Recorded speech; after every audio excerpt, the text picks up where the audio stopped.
Un retour inattendu.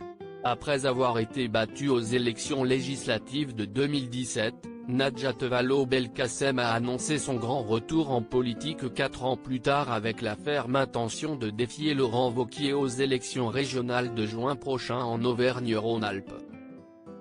Devenue en mars 2020 la directrice générale de Long One en France, qui lutte contre la pauvreté et les maladies évitables, l'ancienne ministre de l'Éducation sous François Hollande, admet avoir eu besoin de s'éloigner de la politique. Du moins, la politique partisane, comme elle le précise dans les colonnes de Libération, en kiosque lundi 22 mars. J'avais besoin de prendre de la distance, de couper avec le son médiatique, mais je n'ai jamais arrêté de faire de la politique, de m'engager, assure Najat Vallaud-Belkacem, qui précise avoir voyagé, et essayé de comprendre les mouvements dans le monde, notamment le populisme, ajoute-t-elle.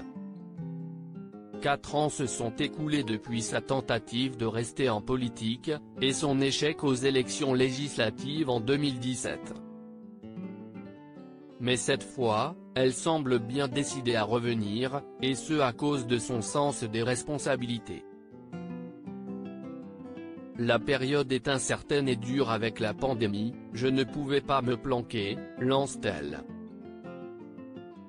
Najat Vallaud-Belkacem a enseigné au Maroc avant de devenir la directrice générale de One en France. Najat Vallaud-Belkacem avait décidé de s'éloigner complètement de la sphère politique, en intégrant le corps professoral de l'université polytechnique Mohamed VI située à Marrakech.